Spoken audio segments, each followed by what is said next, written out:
President Trump's 9-day foreign trip took him to the Vatican, where he was welcomed by the Swiss Guard and then taken to meet Pope Francis. The two men shook hands and posed for photographs ahead of a private meeting behind closed doors. The leaders exchanged gifts, with Mr. Trump giving the pontiff a first edition set of Martin Luther King Jr.'s writings. One of the books has Dr. King's signature. The Pope returned the gesture by presenting the president with a medal by a Roman artist featuring an olive branch, saying it was a symbol of peace.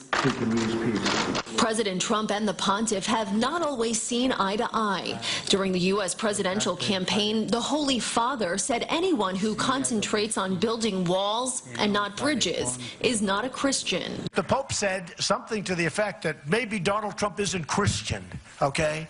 And he's questioning my faith. I was very surprised to see it. For a religious leader to question a person's faith is disgraceful. But last week, Pope Francis told journalists he hoped to find common ground with the commander-in-chief, saying in part, quote, "What can the world expect? Peace. Whatever the topic or whoever is in front of me, whoever that person may be, it's peace."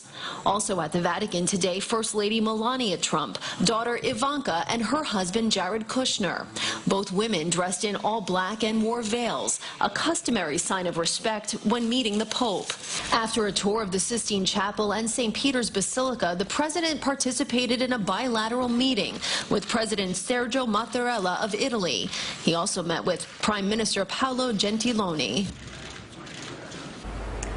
The Vatican described the Pope and the President as having cordial discussions, including about a joint commitment in favor of life. The Vatican also said it is hoped that the U.S. and the Catholic Church can work together on certain issues, including assistance to immigrants. Live in Vatican City, Andrea Grymes, CBS 2 News. Andrea, thank you. Stay with CBS 2 for continuing coverage of the presidential visit. Look for more reports from Andrea tonight on CBS 2 News at 5 and at 6.